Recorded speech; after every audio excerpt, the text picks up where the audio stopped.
বিসমিল্লাহির রহমানির রহিম। সম্মানিত দর্শকবৃন্দ, একটি খবর করে অত্যন্ত কষ্ট পেলাম, দুঃখ পেলাম যে ঋণের জর্জরিত হয়ে শিক্ষকের আত্মহত্যা। গোপালগঞ্জ টুঙ্গিপাড়া উপজেলার 21/6/2026 ভোর 4টায় পাটগাতি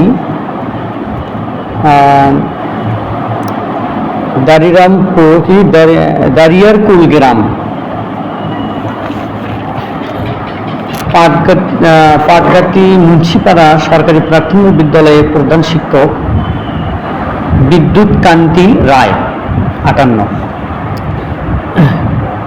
তাহলে আজকে আমাদের বাংলাদেশের শিক্ষকদের আর্থিক সুরক্ষা নেই বললেই চলে। অন্যান্য দেশের সঙ্গে যদি আমরা তুলনা করি তাহলে বাংলাদেশ অনেক পিছিয়ে আছে। আর্থিকভাবে যদি সুরক্ষায় না থাকে, সচ্ছলতায় না থাকে, তাহলে শিক্ষকেরা কিভাবে ভালো পাঠদান করবে? অত্যন্ত দুঃখজনক ঘটনা যে আজ 54 বছর স্বাধীনতার পেরিয়ে গেলেও আজকে ভুক্ত স্কুল, কলেজ, মাদ্রাসা এগুলো এখনো পর্যন্ত জাতীয়করণ হলো না। জাতীয়করণ হলে শিক্ষকদের আর্থিক সমস্যার অবশ্যই দূর হতো এবং শিক্ষা দীক্ষা দিক দিয়ে আমরা অনেক এগিয়ে যেতাম। কিন্তু আফসোস, আমাদের অর্থের কিন্তু অভাব নেই, অভাব শুধু মনমানসিকতার, বিশেষ করে আমলাতান্ত্রিক জটিলতা। আমরা এমন বাধা বিশেষ বিশেষ সেক্টরে, এই বাধাগুলো আমরা কাটিয়ে উঠতে পারছি না।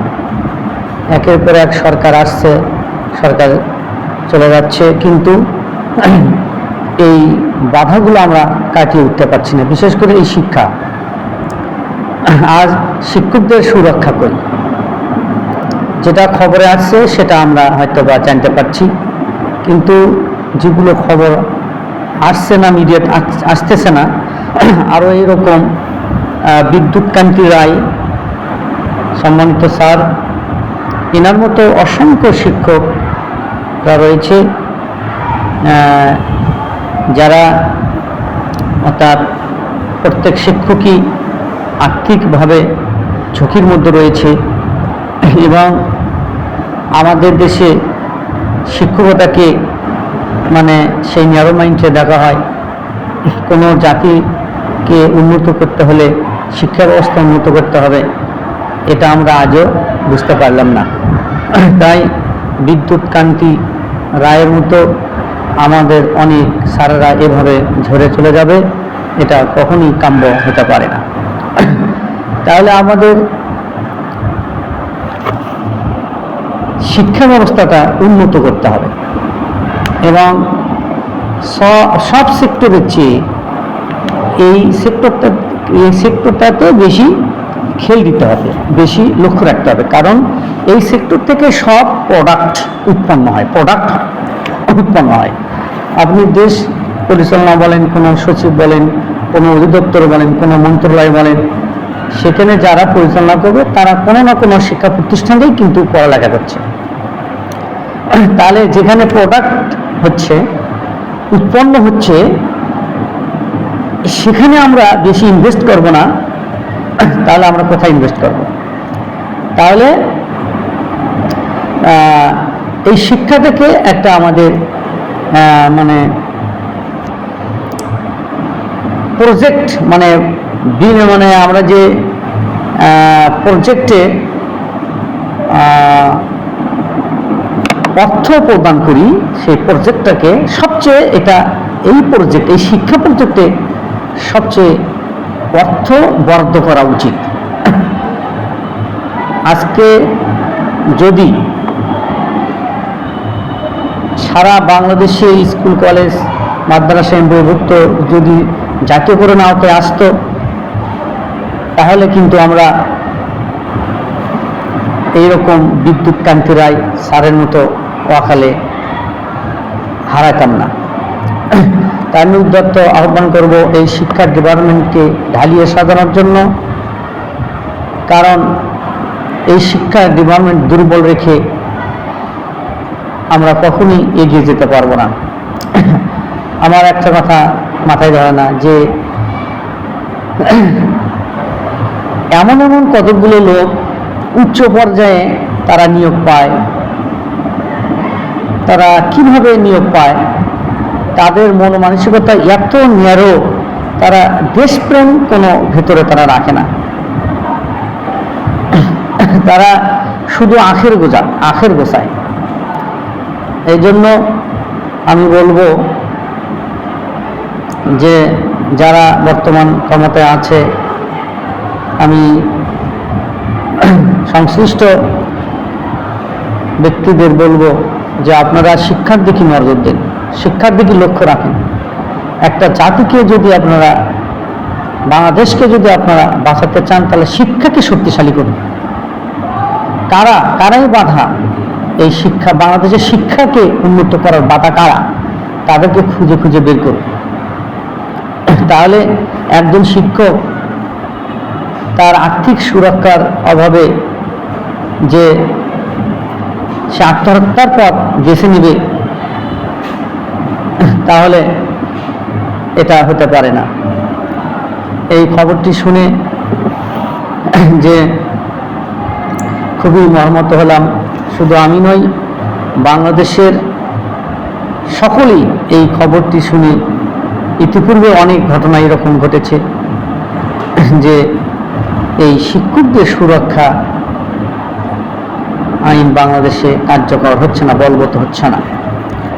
যে একজন এমপিভুক্ত স্কুলের শিক্ষক প্রথম যোগদান করে ন্যূনতম 10-11 হাজার টাকা বেতন পায়, অনার্স মাস্টার্স করে এসে ঢুকে মাত্র 10-12 হাজার টাকা বেতন।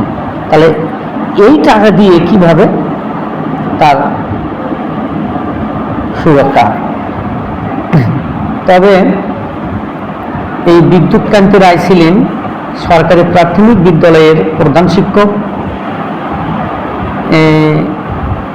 এমপিভুক্ত স্কুল কলেজ ছাড়াও আমাদের পুরো শিক্ষা ডিপার্টমেন্টে শিক্ষকদের আর্থিক ব্যবস্থাটা অত্যন্ত দুর্বল, প্রাথমিক শিক্ষকও অত্যন্ত দুর্বল। তবে এখানে আমাদেরকে আর্থিক সুরক্ষার পাশাপাশি যোগ্যতা সম্পন্ন শিক্ষক নিয়োগ করতে হবে।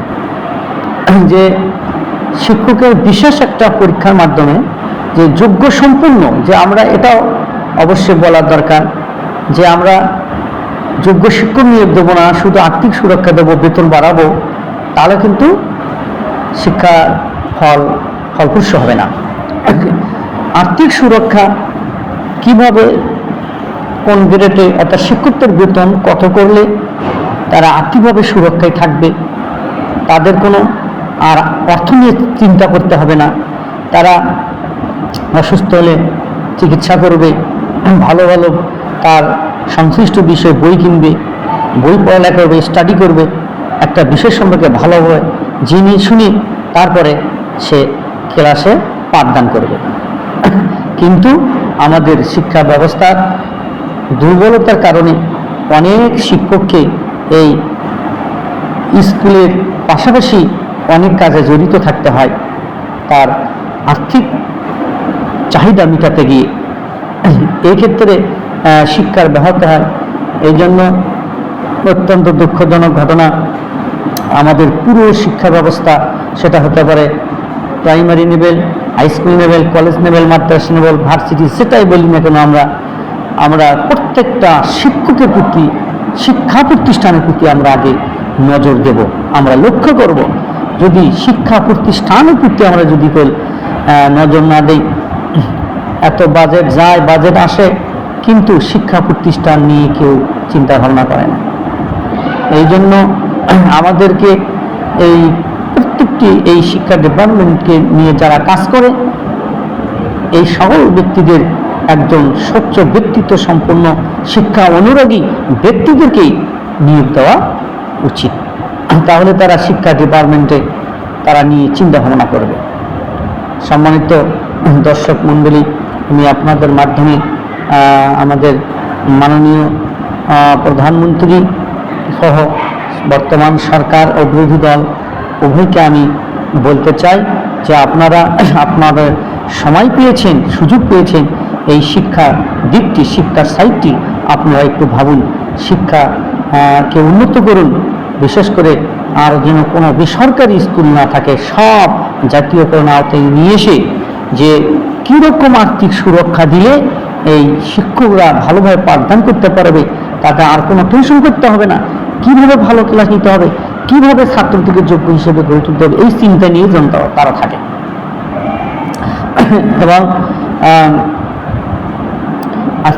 এবং পাশাপাশি আমি এটাও বলবো যে যোগ্য সম্পূর্ণ ইতিপূর্বে অনেক শিক্ষক প্রাচীন পদ্ধতি অনেক শিক্ষক নিয়োগ হয়েছে, এখন হচ্ছে আপডেট। এখন যত শিক্ষক নিয়োগ হবে অবশ্যই শিক্ষক নিয়োগের প্রসেসিং প্রক্রিয়াটা যেন এমন হয় যোগ্য ব্যক্তিরাই যেন শিক্ষক হিসেবে শিক্ষা প্রতিষ্ঠানে আসে। যখন শিক্ষা প্রাথমিক অবস্থায় শিক্ষা প্রতিষ্ঠানে ভালো শিক্ষক, যোগ্য সম্পূর্ণ শিক্ষক, ব্যক্তিত্ব সম্পূর্ণ শিক্ষক যখন আসবে, এই শিক্ষকরা এক সময় প্রধান শিক্ষক হবে। আর তখন কারণ একটা প্রধান শিক্ষকের নিকট একটা স্কুলে বা বিদ্যালয়ে মানে মেইন সবচেয়ে নির্ভর করে একটা প্রধান শিক্ষকের ওপর। এই জন্য সহকারী শিক্ষক যদি যোগ্য সম্পূর্ণ হিসেবে নিয়োগ পায়, তারাই পরবর্তীতে প্রধান শিক্ষক হবে এবং তার মাধ্যমে বিদ্যালয় এবং শিক্ষা প্রতিষ্ঠান একটা উন্নত শিক্ষা প্রতিষ্ঠানে পরিণত হবে। সেই সাথে সারা বাংলাদেশে এই স্বচ্ছ পরীক্ষার মাধ্যমে, উন্নত পরীক্ষার মাধ্যমে শিক্ষক নিয়োগ হলে সারা বাংলাদেশের শিক্ষা পরিবর্তন হতে বাধ্য হবে। আমার সম্মানিত দর্শক বৃন্দ, তাই আমি আবারও বলতে চাই, বিদ্যুৎ কান্তি রায় স্যারের মতো যেন আর কোনো স্যারকে আমরা না হারাই। এই জন্য আমাদের আর্থিক সুরক্ষা, শিক্ষকদের আর্থিক সুরক্ষা এবং নিরাপত্তা সব কিছু নিয়ে আমাদের সরকার ভাববে। আমাদের সরকার সমস্ত স্কুল কলেজ যেগুলো বেসরকারি আওতায় আছে সেগুলোর জন্য জাতীয়করণের আওতায় নিয়ে এসে এবং শিক্ষকরা যেন কোনো অবহেলা করতে পারে সেটারও খোঁজখবর সংশ্লিষ্ট শাখার মাধ্যমে খোঁজখবর রাখতে হবে এবং শিক্ষা ডিপার্টমেন্টকে অবশ্যই উন্নত করতে হবে। আমি আবারও উদ্যোক্ত আহ্বান জানাবো শিক্ষা অনুরাগী আমাদের মাননীয় শিক্ষামন্ত্রীকে আমি বলবো, আপনি এই নির্বাচনের আগে অনেক ভালো ভালো প্ল্যান করেছিলেন, এর আগেও আপনি মন্ত্রিত্ব দায়িত্ব পালন করেছিলেন এবং আপনার অনেক সুনাম রয়েছে। আমি আশা করি আপনার নির্বাচন পূর্বকালীন যে সমস্ত মানে ভাবনা, আপনার কথাবার্তা, সেইগুলোর যেন আপনি ভালোভাবে বাস্তবায়ন করে এই শিক্ষা ডিপার্টমেন্টকে আপনার কথা অনুযায়ী আপনি যেভাবে চাচ্ছেন যে পজিটিভলি এই বাংলাদেশ শিক্ষাকে আন্তর্জাতিক মডেল হিসেবে দাঁড় করাবেন, এটাই আমরা আশা করি। খুবই দুঃখজনক ঘটনা যে শিক্ষকেরা তাদের বেতন দিয়ে চাহিদা মিটছে না, তারা ঋণ করে জীবন চালনা করছে, ঋণ করে তারা চলছে এবং এক পর্যায়ে তারা ঋণের চাপে, ঋণের ভারে, পাওনাদারের চাপে তারা আত্মহত্যার পথ বেছে নেবে। শিক্ষক হয়ে এমনটি তো হওয়ার কথা ছিল না। শিক্ষক তো এই পথে যাবে, তাহলে মানুষ আত্মহত্যার পথ কখন বেছে নেয়? যে সামনে যখন তার আর চলার কোনো পথ থাকে না, চলার মানে একেবারে তাই সে আর চলতে পারছে না, আত্মহত্যার পথ কিন্তু মানুষ এমনিতে বেছে নেয় না। এই জন্য আমি উদ্যোক্তা আহ্বান করব, শিক্ষার দিক দিয়ে এগিয়ে আসুন, সৎযোগ্য ব্যক্তিদের প্রত্যেক সেক্টরই দায়িত্ব দিন। কিন্তু আফসোসের বিষয় আমরা দেখেছি যে আমাদের দেশে অনেক আমলারা আছে, তারা দেশের ভালো চায় না, একটা দল বা দেশের তারা গোলামি করে তারা মানে এমনভাবে তারা কাজ করে যেটা দেশের বিরুদ্ধে চলে যায়, যেটা দেশের ক্ষতি হয়, তারা এই সমস্ত কর্মকাণ্ডের মধ্যে লিপ্ত থাকে। আমাদের এই আমলাতান্ত্রিক জটিলতা যতদিন কাটতে না পারবো, যতদিন না কেটে উঠতে পারবো, ততদিন এই বাংলাদেশের সব কিছু বাধার ক্রাসের মতো আবদ্ধ হয়ে থাকবে, উন্মুক্ত হবে না। এই জন্য আমাদের এই আমলাতান্ত্রিক জটিলতা, এই মানুষ নামের কুলাঙ্গার যারা, মানুষ নামের শিক্ষিত নামের অশিক্ষিত যারা, এদের বাধার প্রাচীর ভেঙে আমাদের বাংলাদেশের অর্থনীতিকে বাঁচাতে হবে, বাংলাদেশের শিক্ষাকে বাঁচাতে হবে, বাংলাদেশের প্রত্যেক কৃষকদেরকে বাঁচাতে হবে, প্রত্যেক সেক্টরে বাঁচাতে হবে। আমার বন্ধুগণ, এই জন্য সামনের দিনগুলোতে তরুণদেরকে উজ্জীবিত হতে হবে, তরুণদেরকে এগিয়ে নিতে হবে। এই তরুণদেরকে, যোগ্য সম্পূর্ণ তরুণদেরকে এই সামনের সারিতে সেই দেশ পরিচালনার দায়িত্ব নিতে হবে। আমার বন্ধুগণ এবং আমার প্রিয় দর্শক মণ্ডলী, আপনারা অবশ্যই বুঝতে পারছেন আমি কি কথা বলছি, আমার কথাগুলো কি বলছি আমি আপনারা জানার চেষ্টা করবেন। তাহলে একটা শিক্ষা ডিপার্টমেন্টকে এমন দুর্বলতা রেখে, মানে শিক্ষকদের এমন আর্থিক একটা অসচ্ছলতার একটা নিরাপত্তাহীনতার মধ্যে রেখে কোনোদিন এই দেশ এগিয়ে যেতে পারবে না। আমি আগেও বলেছি, এখনো বলছি, এটা একটা প্রোডাক্টিভিটি, অর্থাৎ উৎপন্ন এখানে থেকে জন্ম হচ্ছে, এখান থেকে সব কিছু জন্ম হচ্ছে, কৃষক জন্ম হচ্ছে এখান থেকে। একজন কৃষক যদি বিদ্যালয়ে পড়ালেখা করে তার কৃষি সম্পর্কে জ্ঞান নিয়ে চাষাবাদ করে, সেও কিন্তু ভালো চাষাবাদ করতে পারবে। এটা আপনারা কি করবেন? ইনভেস্ট করবেন। এটা একটা যে আপনারা অবশ্যই শিক্ষা ডিপার্টমেন্টকে এটা অবহেলার চোখে দেখা যাবে না। সবচেয়ে ইনভেস্ট এখানে বিনিয়োগ এখানে করতে হবে, এটা একটা বিনিয়োগের জায়গা করবেন, এখানে সংকীর্ণতা কোনো রাখা যাবে না। আমার দর্শক বৃন্দ, আমার এই আলোচনাগুলো আপনারা কমেন্ট এবং শেয়ার করে সারা বাংলাদেশে ছড়িয়ে দিন আমার ভাবনাগুলো। কারণ দেশপ্রেমিক যারা, দেশ নিয়ে চিন্তা ভাবনা করে, অনেক যারা কথা বলে, এই কথাগুলো যদি সংশ্লিষ্ট কর্তৃপক্ষের নিকট যায়, তাহলে অবশ্যই সে ভেবে দেখবে আসলে কথা তো তাই। শিক্ষা ডিপার্টমেন্টকে এমন সংকীর্ণ জরাজীর্ণ রেখে আমরা দেশ তো এগিয়ে নিতে পারবো না। এই জন্য সবার আগে এই শিক্ষা ডিপার্টমেন্টকে ঢিলে সাজাতে হবে। উন্নত সিলেবাস, উন্নত পাঠ পরিকল্পনা এবং কারিগরি শিক্ষা। যে আমাদের দেশে এমন হয়েছে যে একজন MA পাস করে অনেকেই দেখছে হাল চাষ করতেছে, কামলা দিচ্ছে, কোনো চাকরি বাজারে সে টিকতে পারছে না চাকরি। তাহলে আমাদের শিক্ষা ব্যবস্থা নিয়েও, সিলেবাস নিয়েও পরিকল্পনা সাজাতে হবে, যে এমনভাবে করতে হবে যে যেন বিদ্যালয়ে থাকাকালীনই সে কারিগরিমূলক কিছু জ্ঞান পায়, যে সে যেন শিক্ষা সমাপ্ত করার পর বা শিক্ষা অবস্থায় যেন সে তার কোনো কাজ করে কোনো অর্থ উপার্জন করতে পারে, পড়াশোনা করতে পারে। কিন্তু আমাদের দেশে শিক্ষা ব্যবস্থা যে এমন একজন মাস্টার্স পাস করেও সে 2 টাকা অর্জন করতে পারে না, মাস্টার্স পাস করেও পিতামাতার উপর নির্ভর হয়ে থাকে। একটা আবেদন করবে, পিতামাতার থেকে টাকা নিয়ে, একটা পরীক্ষার দিতে ঢাকায় যাবে, রংপুরে যাবে, সেটাও বাবার থেকে টাকা চেয়ে নিয়ে যেতে হয়। এই জন্য এগুলো ভাবা দরকার। আমরা বিদ্যুৎ কান্তি রায় স্যারের মতো আর স্যারকে আমরা হারাতে চাই না। প্রাইমারি শাখা বলেন, হাই স্কুল শাখা বলেন বা কলেজ শাখা বলেন, প্রত্যেকটা সেক্টর ঢেলে সাজিয়ে শিক্ষকদের আর্থিক সুরক্ষার আওতায় নিয়ে এসে শিক্ষকরা টাকার অভাব যখন থাকবে না, আর্থিক সুরক্ষা যখন তারা পাবে, তারা শুধু শিক্ষার্থীকে কিভাবে পাঠদান ভালো মতো করা যায়।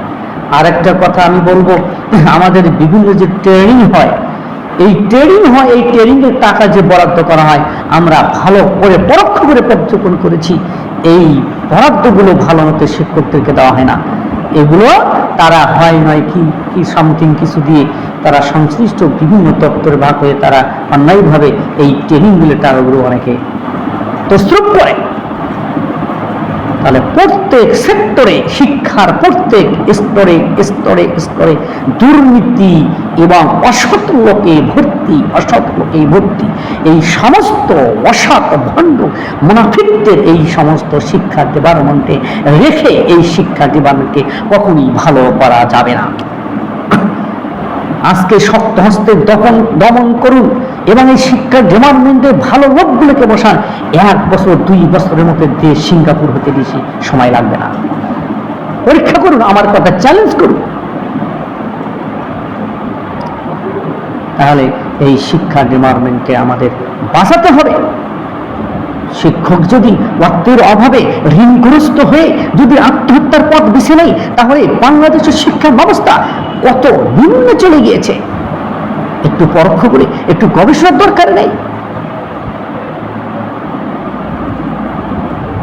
সম্মানিত দর্শক মন্ডলী, মাঝে মাঝে কিছু কিছু খবর শুনি, কিছু কিছু মিডিয়া খবর পেয়ে মনটা অত্যন্ত খারাপ হয়ে যায়, মনটা অত্যন্ত কষ্ট পায়।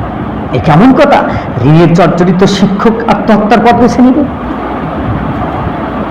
এখন কি আমাদের সংশ্লিষ্ট অধিদপ্তরের সম্মতি কি ফিরে পাবে না? তারা কি এখনো বোঝার চেষ্টা করবে না? শিক্ষা ছাড়া কোনো জাতি উন্নতি করতে পারে না।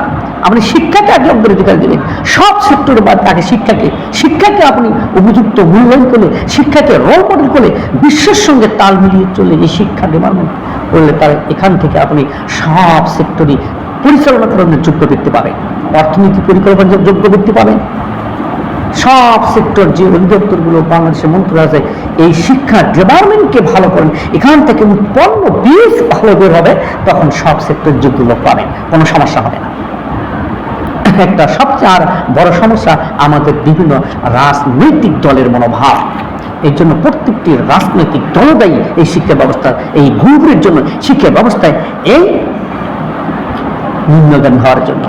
এই জন্য আমি এটাও বলবো, উদ্যত আহ্বান করব প্রত্যেকটি রাজনীতিবিদদেরকে আমি বলবো, আপনারা আপনাদের রাজনীতিবিদদেরকে প্রশিক্ষণ দেন, ব্যক্তি স্বপ্ন গড়ে তুলুন।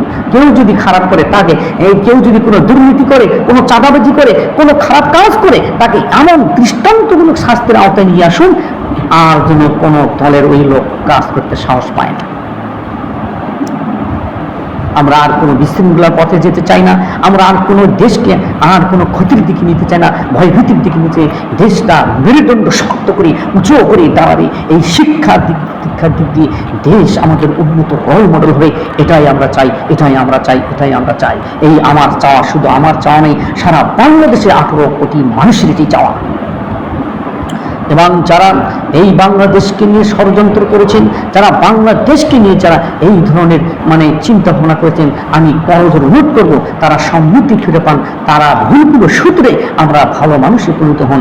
বাংলাদেশের শিক্ষাকে বাঁচান, বাংলাদেশের শিক্ষকদের বাঁচান, বাংলাদেশের শিক্ষা সংশ্লিষ্ট যারা আছে তাদেরকে বাঁচান। আমলাতান্ত্রিক জটিলতা ভেঙে চূর্ণ বিচূর্ণ করে দেন। আমি মম উন্নত মমশীল, আমি সেই দিন মক্ষান্ত, আমি সেই দিন হব ক্ষান্ত, যেদিন উৎপীড়িত মানুষের কোনো রোল বাতাসে বাতাসে ধমিবে না। আপনারা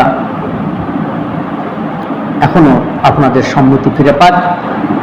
আমলাতান্ত্রিক জটিলায় আমলারা যারা ও বিভিন্ন সচিবালয় এই সমস্ত কুলাঙ্গার আমলারা ঢুকিয়ে আছে, তাদেরকে চিহ্নিত করুন। তাদের কারণেই আজকে আমাদের দেশের এই অবস্থা। সৎ লোকদেরকে, অনেক লোক আছে তারা বিভিন্ন সেবামূলক কাজ করবে, কোনো বিনিময়ে তারা চায় না, অথচ তোষামতকারী ভণ্ড অনেক লোক সেই সমস্ত সেক্টরে বসে আছে। তারা, সম্মানিত দর্শক বৃন্দ, আমি কি ভুল বললাম? বলেন এই কথাগুলোর কোনো যুক্তি আছে কিনা? আমার যদি কোনো ভুল হয় তাকে আপনারা সংশোধন দেবেন, আমি সেটা সংশোধন করব। আর যদি আমার কথাগুলো যদি যুক্তিসঙ্গত হয়ে থাকে, তাহলে অবশ্যই আমাদের দেশের শিক্ষা ডিপার্টমেন্টকে বাঁচাতে হবে, শিক্ষকদের বাঁচাতে হবে, শিক্ষা ব্যবস্থা বেসরকারি যেন আর কোনো না থাকে, সব এমবিভুক্ত স্কুল কলেজ জাতীয়করণ করতে হবে। প্রাইমারি শিক্ষক প্রাথমিক লেভেল থেকে তাদের সবচেয়ে প্রাথমিক শিক্ষকদের মর্যাদা দিতে হবে। তবে ইদানিং আমরা কিছু শুনছি যে প্রাইমারি শিক্ষকরা ক্লাস ভালো মতো নেন না। সেটা যদি আপনারা ইনকোয়ারি করেন, তাদেরকে একটা হিসেবে আওতায় যোগ্য সম্পূর্ণ শিক্ষক নিয়োগ করে তারাও যেন পাঠদান করে ভালো মতো, কারণ ওটাই হচ্ছে প্রাথমিক ভিত্তি। সেটাই যদি আমাদের ভালো না হয়, তাহলে মাধ্যমিক লেভেলে তো আমরা ভালো স্টুডেন্ট পাবো না। অনেক সময় দেখা যায় প্রাইমারিতে এসে পাস করে এসে মাধ্যমিক শাখায় তারা একটা রিডিং পড়া করতে পারে না। একেবারে বাস্তব জীবনে পরীক্ষিত। আমি তো একটা বিদ্যালয়ের শিক্ষক, এই জন্য সম্মানিত দর্শকবৃন্দু, আমাদের শিক্ষা ডেভেলপমেন্টকে বাঁচতে হবে। আমি সম্মানিত সরকার প্রধান এবং সংশ্লিষ্ট সভাপতিকে বলবো, আপনারা শিক্ষা ব্যবস্থা নিয়ে ভাবুন, শিক্ষাকে নিয়ে ভাবুন, শিক্ষাকে উন্নত করুন। শিক্ষা বাঁচলে দেশ বাঁচবে, শিক্ষা না বাঁচলে দেশ বাঁচবে না। এই জন্য আমি উদ্যত আহ্বান জানাবো। আমি কথা শেষ করব। আমার কথাগুলো অবশ্যই আপনারা বুঝতে পারছেন আমি কি বলতে চাচ্ছি। এই জন্য সর্বশেষ আমি সেই ঋণের ভারে, ঋণের জর্জরিত হয়ে শিক্ষকের আত্মহত্যা, বিদ্যুৎ ক্রান্তির সারে আত্মার মাগফিরাত কামনা করে আমার আলোচনা এখানেই শেষ করব। সবার সম্মতি ফিরে পাক, সবার যে ভুল ত্রুটির কারণে দেশের এই অবস্থা খারাপের দিকে যাচ্ছে, তার সকলের সম্মতি ফিরে পাক, সবাই বুঝে তার মৃত্যু হবেই, তাই মৃত্যুর আগে সবাই যেন ভালো কিছু করে যায় দেশের জন্য, দেশের জন্য, রাষ্ট্রের জন্য, এই কামনা করে এবং সবার দীর্ঘ সুস্বাস্থ্য কামনা করে এবং সারা বাংলাদেশে এমপিভুক্ত শিক্ষক, প্রাইমারি শিক্ষক, স্কুল, কলেজ, ভার্সিটির শিক্ষকদের সবার সুস্বাস্থ্য দীর্ঘায়ু কামনা করে আমার কথা এখানেই শেষ করছি। আসসালামু আলাইকুম রহমতুল্লাহি ওয়া বারাকাতুহু।